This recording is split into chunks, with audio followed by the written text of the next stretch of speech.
This was what was expected. However, we're not used to seeing this process. We're not used to seeing this type of termination of these situations where someone who wants to die doesn't wait for the authorities, doesn't take them on, doesn't take themselves out at the scene. And then there's this period. So let's discuss the significance. We've got former FBI agent Bobby Chacon, and we have Jennifer Coffindaffer, who you're all very familiar with from her FBI background and her help here to me on this show. Bobby, it's good to have you. Jen, thank you for coming back. Appreciate you both. So, Jennifer, the idea that many of these end this way, especially when motivated by delusions or illness, but not this process, not this timing, correct? Correct. It's very interesting that it didn't happen right after the shootings. And that's what the difference is. The fact that he left and went 8 miles and, near this waterway, it's all unusual in terms of what we normally see. Bobby, the idea that initially they see the car, it had the long gun in it from the incidents. We didn't know that right away. They said they found a gun, and we knew the guy had access to a lot of weapons, so who knows if it's the right gun, the wrong gun, or he doesn't have guns anymore. That's all you're worried about is his continuing threat. It's by the boat launch, so they assume it meant that he got into some kind of vessel. But then all the locals started telling us that doesn't make any sense because there are too many dams. It's not like he could get anywhere that's out of reach.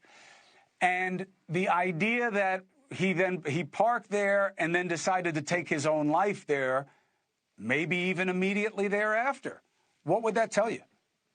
Yeah, well, we don't really know how long it's been, and if they've been searching that area of the woods, if somebody heard gunshots or whatever. But this does harken back a little bit to, you mentioned earlier that he was out among his family. He was among his coworkers in the Army. He wasn't this raving lunatic 24/7. There was parts of him that were normal, at least on the surface. He was able to operate in the real world. And so, as often these people do, obviously, right? The last serial killer I worked had a girlfriend and a daughter. And I think that this actually reminds me a little bit in some ways to the Brian Laundrie case, where he might have had a little time to reflect, to come down out of his psychotic break, to realize what he had done, to go off into the woods, have a little bit of self-reflection, and then kill himself. I mean, I think that that's probably a good argument about what happened in both those cases. We know Laundrie had, he obviously he had a relationship, with his girlfriend. He was operating in the real world. Then he became this monster and he killed her. Right. And here the same way. So I think that sometimes these people can operate on a somewhat normal level, at least a facade of a normal life, a normal person. But then when they do, when they get triggered and they do this event, they have some self-reflection, and this is the result.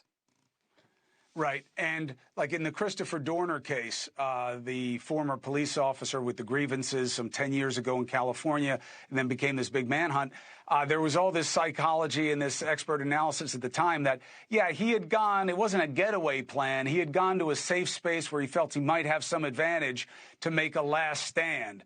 Now, if this were anything like that scenario, we have no connection to the Maine mass murderer and this location.